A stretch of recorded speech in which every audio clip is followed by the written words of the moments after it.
Monty Python star Eric Idle has revealed he decided to keep his pancreatic diagnosis a secret until he knew he was going to survive.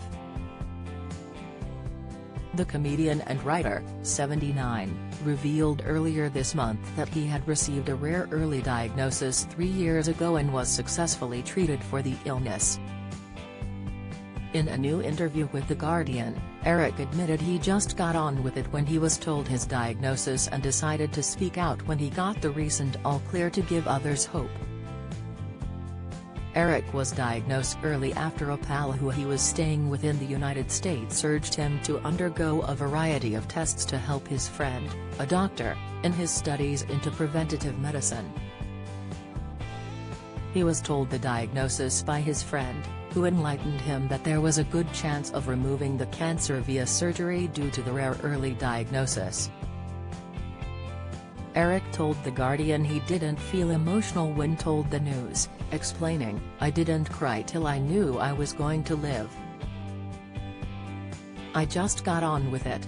In British, you try not to show emotions in the face of danger."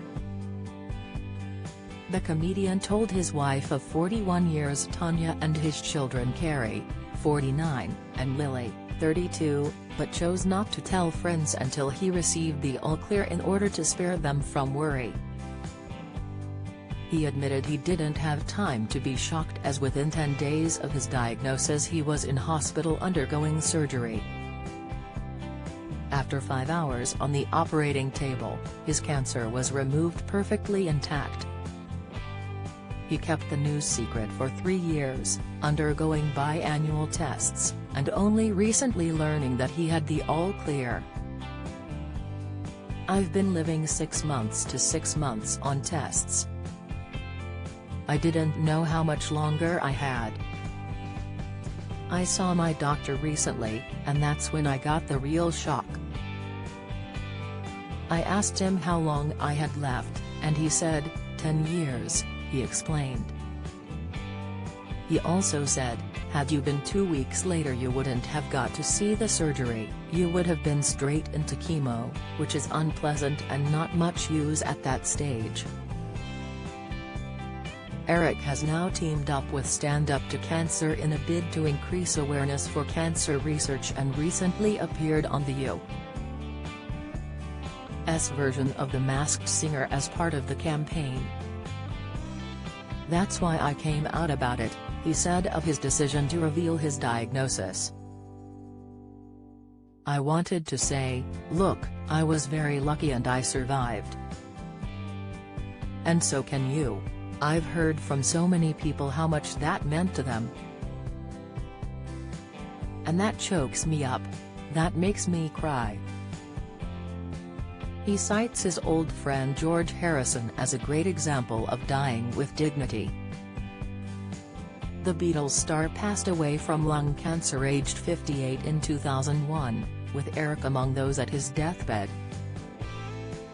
"He always said to me, well, you can have as much money as you want, you can be the most famous person in the world, but you're still going to have to die.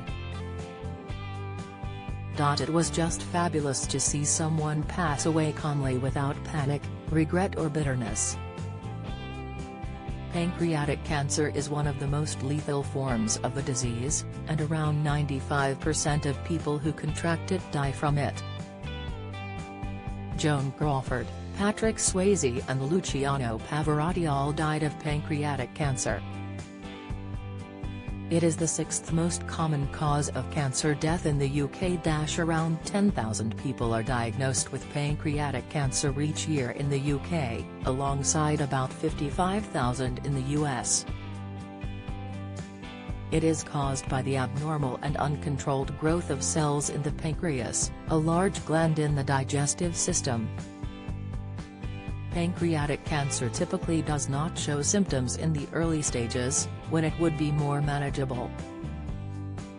Sufferers tend to start developing the telltale signs, jaundice and abdominal pain, around stage 3 or 4, when it has likely already spread to other organs.